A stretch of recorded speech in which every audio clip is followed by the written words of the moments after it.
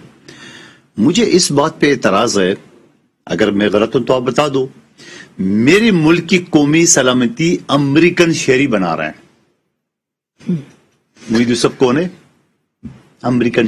مگر دیکھیں جو بھی ہے, کیسے دیکھو مجھے بتاؤ, وہ دیکھنا مجھے بتا دے کہ ایک میرے ملک کی قومی سلامتی اعظم نے ان کو اپوائنٹ کیا ہے. او بھائی جس نے بھی اپوائنٹ کی ہے, میرا سوال تو یہ ہے, میں پاکستانی ہوں تو مجھے اپنی قومی سلامتی زیادہ یا اس پہ مجھ پہ کون شک کر سکتا ہے, یا ایک غیر ملکی پہ؟ ٹھیک ہے نا منیزہ, آپ جو مرضی بول دے, میں نے جو بولنا تو بول دیا. وہ کہتے ہیں انہوں نے بہت سارے لوگوں سے مشاورت کر کے بنائی. یہ دیکھیں نا, انہوں نے کہا کہ ہم نے 600 ایکیڈیمکس, اینالسٹ, سول سوسائٹی ممبرز اور جو اسٹوڈنٹس ہیں ان سے بات کی, پھر ہم نے میں اگلی بات کی طرف آ رہا ہوں. میں نے جو بولنا تو بول دیا. چلے ٹھیک. میرے ملک کی قومی سلامتی ایک غیر ملکی بنا رہا ہے. نمبر ایک بات, نمبر ایک بات سے ہی کرتے رہیں گے. وہ جو ابھی تک اشر کیا ہے, جو اکانومی کا حال ہے, وہ کن لوگوں نے کیا ہے؟ میں تو آپ سے پہلے دن سے کہہ رہا ہوں کہ کوئی فائنانس منسٹر بھی ہم سے نہیں آتا. ہمارے ہاں اسٹیٹ بینک کا گورنر بھی وہیں سے آتا ہے. ذمہ داری ہماری ہے, وہ اٹھا کے بریف کے واپس چلے جاتے ہیں. ہم سے پوچھتے ہی نہیں ہیں, اور ہماری زندگیاں گزر گئی ہیں اکنامک سائٹ پہ. اور کہتے کہ آج انڈیا دیکھیے نا, 1990 میں 4 گنا تھا پاکستان سے اس کی اکانومی, آج 10.5 گنا ہو گئی.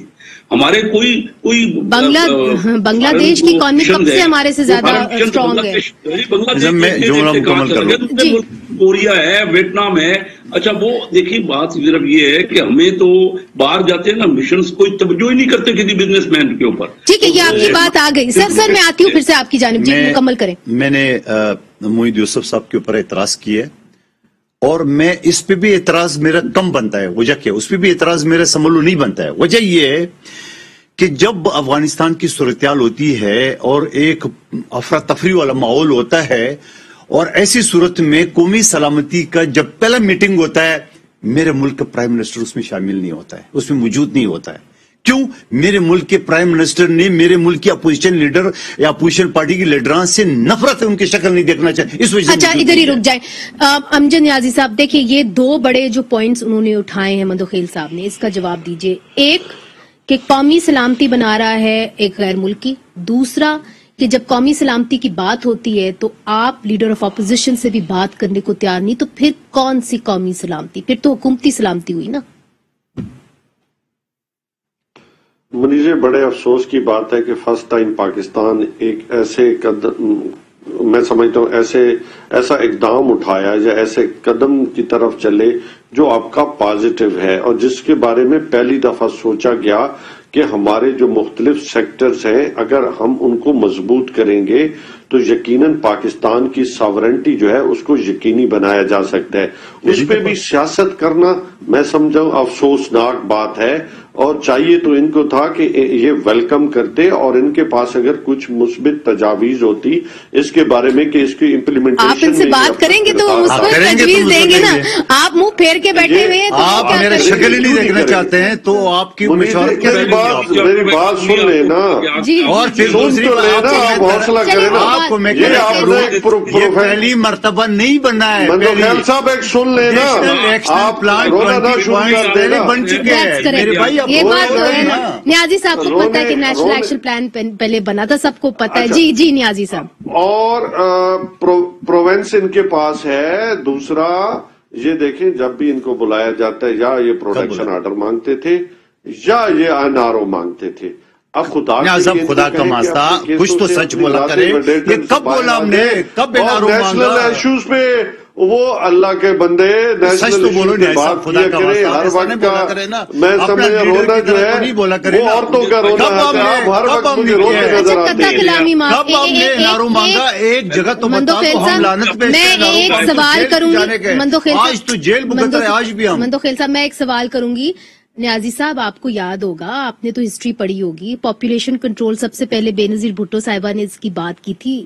آپ کو اس کے بعد کیا ہوا؟ اس کے بعد یہاں پہ جلسے جلوس ہو گئے. یہاں پہ مولوی حضرات نے کہا کہ جی ہم نہیں مانتے پاپولیشن کنٹرول کو. آپ نے پھر آج پاپولیشن کنٹرول کی بات کی, تو جہاں آپ لبیک پاکستان کو لا رہے ہیں مین سٹریم میں, وہ کرنے دیں گے آپ کو پاپولیشن کنٹرول؟ منیزے اگر کسی گورنمنٹ نے کسی لیڈر نے اس کی طرف دیکھا ہے تو ہم سمجھتے ہیں کہ اس نے ایک اچھا کام کیا تھا اور اسی لیے اسے تاریخ یاد بھی کر رہی ہے. لیکن سوال یہ ہے کہ ہر چیز کو نیگیٹو مائنڈ نیگیٹو نہیں ہے. میں تو کہہ رہی ہوں کہ آپ کی پالیسی کیا ہے. ایک طرف سے آپ کہہ رہے ہیں کہ جی ہم ایتھنیسٹیز کو ریکگنائز کریں گے. موہد یوسف صاحب کی پریس کانفرنس ہو رہی نا, انہوں نے کہا جی ہم یہ چاہتے ہیں کہ ساری ایتھنیسٹیز کو آپ ریکگنائز کریں, آپ پاپولیشن کنٹرول کریں. یہ ساری چیزیں آپ کیسے کریں گے جب آپ کہہ رہے ہیں کہ جی ہم لبیک پاکستان کو آپ مین سٹریم میں لا رہے ہیں؟ آپ کا رائٹ ہینڈ لیفٹ ہینڈ سے مل ہی نہیں رہا نا جی. یہی تو سوال ہے. اللہ کرم کرے گا. سب چیزیں میں سمجھتا ہوں کہ ہم بہتر قدم اٹھائیں گے. ہر سٹیپس کے اوپر ہم احتیاط کے ساتھ سب کو لے کے چلیں گے, ایز اے قوم لے کے چلیں گے. یہ دیکھیں ایز اے قوم ہم لے کے جائیں گے, کوئی ایز اے پارٹی نہیں جائیں گے. ہم سب کو ہم اسی لیے تو اس کا جو مکمل اس کا نام جو ہے وہ جس کا کیا اس کا سب سے پہلے نام کیا ہے کہ قومی سلامتی. میں سمجھ گیا قومی سلامتی میں چیف ایگزیکٹو موجود نہیں ہوتا ہے نیازی صاحب. خدا کا واسطہ آپ کی قومی سلامتی میں آپ کے ملک کے چیف ایگزیکٹو وزیر اعظم موجود نہیں ہوتا ہے. آپ کو سنسیئرٹی کا اندازہ کر لے, آپ کو اپنی سنسیئرٹی اس ملک کے ساتھ اب کیوں آپ کو ضد ہے. آپ نے بلاول کی شکل نہیں دیکھنا ہے, آپ نے شہباز شریف کی شکل نہیں دیکھنا ہے. خدا کا خوف کر لو, اور وہ بھی آپ غیر ملکی سے بنا رہے ہو. آئیے پاکستان میں مر گئے لوگ, آپ اچھے پاکستانی ہو. بھائی ہم پروٹیکشن آرڈر پہ لعنت پیشتے ہیں, ہم کسی NRO پہ لعنت پیشتے ہیں. کون سی ذاتی سچ بولو, کون سا بولا, کب بولا ایک بتاؤ. میں آپ کو چیلنج کروں, ایک بتاؤ آپ نے کب نہیں بولا, یہ بولا ایک بتا دو. آپ نے کس کے پاؤں نہیں پکڑے یہ بھی مجھے پتا ہے. آپ کی طرح تو نہیں ہے کہ پاؤں پڑنے والے جہاں سے آپ لوگ. اور میری بات سنو, آپ کا وزیر داخلہ تو کھلے عام کہتا ہے. میں یہ کہہ رہا ہوں آپ ایک بھی بتا دو پیپلز پارٹی نے جو NRO مانگا, میں خدا کی قسم ابھی آپ کے سامنے استعفا دینے کو تیار ہوں اس اسمبلی سے, اگر آپ ایک ثابت کرو. کیسے بچوں والی باتیں نہ کریں تو پورے پاکستان میں شور مچ جائے گا. یہ میں آپ کو بات بتاؤں کہ کون کے ان کے پیغمبر آئے تھے اور کس نے یہ جو ہے NRO مانگا ہے. چھوڑے اس بات کو, بتا دو نہ بتا دو. آج آپ لوگ سب کچھ قومی سلامتی کے لیے دنیا کے سامنے کچھ بتا دیں. پیپلز پارٹی کے کس نے قومی سلامتی کے اوپر بھی یہ لڑ رہے ہیں, جو اعتراض ہے. بھائی آپ تو خود لائن میں لگے ہو, آپ تو خود لائن میں لگے ہو کچکول لے کے. آپ کس کو NRO دینے والے ہو؟ آپ کو خود NRO آپ کو کیا پتا ملک کیسے 40 سال میں آپ نے بھیڑا کر کے اس ملک کا. اچھا یہ مندوخیل صاحب, نیازی صاحب, کیسر صاحب آپ کی جانب بھی آؤں گی. جو ہے ادھر ایک وقفہ لیتے ہیں ناظرین, اس کے بعد جو اب فائنانس بل آ رہا ہے اور نیشنل اسمبلی سے وہ آنا ہے. پھر جنوری کے اندر جو ہے IMF کا ایک اور ریویو ہے, اس سے پہلے اس فائنانس بل کو جس کو منی بجٹ کہا جا رہا ہے اس نے آنا ہے. اس کے اندر جتنی بھی چھوٹ ملی ہوئی تھی ٹیکسز کو وہ ختم ہونے لگی ہے. مگر حکومت کا یہ موقف ہے کہ کیونکہ یہ امپورٹڈ چیزوں کے اوپر ٹیکسز ہے تو اس کے اندر جو ہے غربت یا انفلیشن جو ہے وہ بڑھے گی نہیں. مگر جو اس وقت اپوزیشن ہے انہوں نے اس منی بجٹ کو پہلے ہی ریجیکٹ کر دیا ہے. کیا مزید مہنگائی ہوگی اس منی بجٹ یا فائنانس بل کے بعد؟ یہ پوچھیں گے وقفے کے بعد. ویلکم بیک ناظرین. اب یہ خبر یہ ہے کہ فائنانس بل یا منی بجٹ جو ہے وہ پارلیمنٹ کے اندر پریزنٹ ہوگا اور اس کے اندر جتنی بھی چھوٹ لگی ہوئی تھی ٹیکسز کی یہ 100 سے 150 اشیاء پر GST جو ہے وہ اسے جو ہے وہ ختم ہو جائے گی اور GST تو مہنگائی جو ہوگی وہ زیادہ بڑھے گی, بلکہ GST بڑھائی جائے گی. اب میں نے کیسے صاحب آپ کی جانب آؤں گی اس لیے چونکہ آپ بزنس خود بھی کرتے ہیں. مجھے یہ بتائیے کہ آپ اس منی بجٹ کو پہلے سے ہی ریجیکٹ کریں, اس کے اوپر حکومت کہہ چکی ہے اور حکومت کے جو سپوکس پرسن ہیں انہوں نے کہا جی ایسی چیزوں کے اوپر لگے گی جس کے اوپر آپ سمجھ لیں مہنگائی نہیں ہوگی. انہوں نے بتایا ہے کہ جی جوتوں کے اوپر, میک اپ کے اوپر, ان کے اوپر لگے گی. جی منیرے دیکھیے یہ ایک مذاق کرتے ہیں لوگوں سے اور اوپر ایک تو اتنے زیادہ ان کو تکلیف دیتے ہیں اور پھر ان سے یہ باتیں کرتے ہیں. اب دیکھیں نا سارے معاملات سارے آئٹمز پہ جن میں کھانے پینے کی چیزیں بھی ہیں جس میں ادویات بھی ہیں آپ سیل ٹیکس بڑھا رہے ہیں اور کہتے ہیں مہنگائی نہیں ہوگی. اور پھر 200 بلین روپے یہ تو 350 ارب روپے تو یہ وہاں سے لے رہے ہیں جو سیل ٹیکس بڑھ رہا ہے. اور ڈائریکٹ لوگوں کے اوپر انڈائریکٹ ٹیکس ہے, وہ کوئی ایسا بھی نہیں کہ امیر آدمی کو لگے گا, انڈائریکٹ ٹیکس ہے اس کو. پھر 200 ارب روپے کا انفراسٹرکچر جو ہے یا ڈیولپمنٹ وہ ختم کر رہے ہیں, کم کر رہے ہیں. پہلے ہی بہت کم تھی 500-550 ارب تھی جو اس میں سے 200 ارب اور کم کر کے 350 ہو جائے گی. آپ لاسٹ ویک آپ خود کہہ رہی ہیں آپ چنجوٹ گئی, آپ نے دیکھا ہوگا کہ وہاں سڑک کا کیا حال ہے. جب پنڈی بٹیاں سے گئی ہوں یا وہاں سے فیصل آباد کی طرف سے چنجوٹ گئی وہاں کوئی بندہ چل ہی نہیں سکتا, جا ہی نہیں سکتا, گاڑی 10 کلومیٹر فی گھنٹہ کی رفتار سے جاتی ہے. اب اگر انفراسٹرکچر پہ نہیں ہوگا, ڈیولپمنٹ پہ پیسے نہیں لگیں گے, نہ گیس کے پائپ لگیں گے, نہ بجلی کا کچھ ہوگا, نہ کوئی سڑکوں کا ہوگا اور نہ لوگوں کے سیوریج کا, اور یہ جو وہاں چھپڑ لگے پڑے ہیں اور جگہ جگہ پھر کہاں سے ڈیولپمنٹ ہوگی؟ صحیح, اچھا ٹھیک ہے. اب یہ میں پہلے نیازی صاحب سے اس کا جواب لے لوں پھر قادر صاحب کی جانب آتی ہے. جی فرق تو نہیں پڑے گا, عام آدمی کو نہیں پڑے گا, یہ کس کو, مجھے پڑے گا, میں امیر آدمی ہوں, مجھے کتنا پڑے گا یہ بتا دیں, اور عام آدمی کو کتنا پڑے گا. نیازی صاحب آپ بتا دیجیے. ایک مذاق کرنے والی بات ہے جو کہ اس طرح کے یہ بیسیکلی منی بجٹ اسے آپ نہیں کہہ سکتے, آپ اسے فائنینشیل مینجمنٹ ضرور کہہ سکتے ہیں کہ وہ آئٹم جو امپورٹڈ ہیں جن کو امپورٹ کیا جاتا ہے ان پہ سیلز ٹیکس میں بھی اور کچھ کی جو ہے اس پہ وہ بڑھا دیا جائے یا ٹیکسز بڑھا دیا جائے. اس پہ عام آدمی کی جو معیار زندگی ہے اس کو نہیں چھیڑا گیا اور نہ چھیڑا جائے گا. تو اس سے میں سمجھتا ہوں کہ جو شاید ایک طبقہ جو بڑا ایلیٹ کلاس ہے اس کو ضرور برڈن ان پہ آئے گا. لیکن صاحب یہ کہا جا رہا ہے کہ 100 سے 150 اشیاء پر GST لگے گا تو اس سے مہنگائی تو ہوگی, یہ کہا جا رہا ہے. نہیں بات یہ ہے کہ اگر کسی نے آئی فون خریدنا ہے تو آئی فون جس نے 4.5 لاکھ کا خریدنا ہے وہ 5 لاکھ کا خرید لے گا, 6 لاکھ کا خریدنا ہے. کیسر صاحب آپ کیا کہہ رہے ہیں, چونکہ آواز کم آ رہی ہے تو آئی فون نہیں ہوتا نا. کیسر صاحب آپ کیا کہہ رہے ہیں؟ میں کہہ رہا ہوں یہ نیازی صاحب بتا دیں کہ عام آدمی تو ہٹ نہیں ہوگا. یہ 550 ارب روپے جو نیا لے رہے ہیں تو کون سا ان کے خیال میں کون سا طبقہ ہٹ ہوگا؟ کیا امیر آدمی ہٹ ہوگا اس سے؟ یہ کس پہ جائے گا؟ ٹھیک نیازی صاحب اس کا جواب دے دیجئے. ٹھیک ہے کیسر صاحب جی. منیزے اگر جو آئی فون والے ہیں اگر 4.5 لاکھ چلو آئی فون والوں کو ہٹ کرے گا بجٹ, آل رائٹ ہٹ کرے گا. اب آئی فون جس نے 5 کا وہ 6 کا لے لے گا, لیکن اس سے کوئی غریب جیسے ریڑی والا ہے, گول گپے والا ہے, مزدور طبقہ ہے, اس کے پاس تو آئی فون نہیں ہو سکتا نا. ٹھیک ہے. وہ جو 100 یہ کہہ رہے ہیں قادر منصور صاحب جو 100-150 آئٹم ہے جن پہ جنرل سیل ٹیکس لگائی جا رہی ہے وہ کون سے؟ اس کے یہ مجھے بتا دیں. یہ مجھے بتا دیں ایک آئٹم جو عام آدمی کی زیر استعمال ہو اور اس کے اوپر جو ہے لاسٹ ورڈ جی، پھر ابھی آپ خود ہی آپ نے کنفرم کیا. شیخ صاحب ایک منٹ، شیخ صاحب ایک منٹ اس کو برابر کر دیں. 17 عزیو مت کریں نا جی. شیخ صاحب ایک منٹ. اچھا بس ایک سیکنڈ پھر میں پروگرام کی کلوز ابھی آپ نے خود اس چیز کی تصدیق کی کہ 100 سے 150 آئٹم ہے جس پہ جی ایس ٹی بڑھائی ہے. تو آئی فون تو ایک آئٹم ہو گیا، باقی 99 یا 149 آئٹم کون سے نمبر. ایک بات ادویات کی آپ نے ذکر کیا ہے، کیا ادویات صرف امیر آدمی کھاتا ہے، غریب نہیں کھاتا ہے؟ وہ نہیں کہتے. اب یہ سوال ہی تھے، یہ کہتے ہیں نا کان یہاں سے پکڑو یہاں. یہ جو کل آئے گا بجٹ اور منی بجٹ، اور اس کے لیے انشاءاللہ اپوزیشن بھرپور تیاری کے ساتھ ہے. اگر ان کے ٹیلی فون ادھر ادھر نہیں گھمانا شروع ہو گئے، یہ کل ہی ان کو پتہ چل جائے گا یہ کتنی اکثریت ہے. یہ میں نے خود نور عالم خان، ان کی بہت بہت شکریہ، قادر مندوخیل صاحب بہت بہت شکریہ، امجد نیازی صاحب بہت شکریہ، کیسر صاحب آپ نے ہمیں یہ جو اہم 3 ٹاپکس تھے اس کے اوپر جوائن کیا. تو ناظرین کل دیکھیں گے، کالز آتی ہیں، کالز نہیں آتی، مگر بات تو صاف ہے کہ اگر قومی سلامتی پالیسی بننی ہے تو وہ پھر پارلیمنٹ کو ہی بنانی چاہیے، چونکہ وہ ہی منتخب نمائندے ہیں اور وہ ہی عوام کی عکاسی کرتے ہیں. منیزہ جہانگیر کو اجازت دیجیے، خدا حافظ.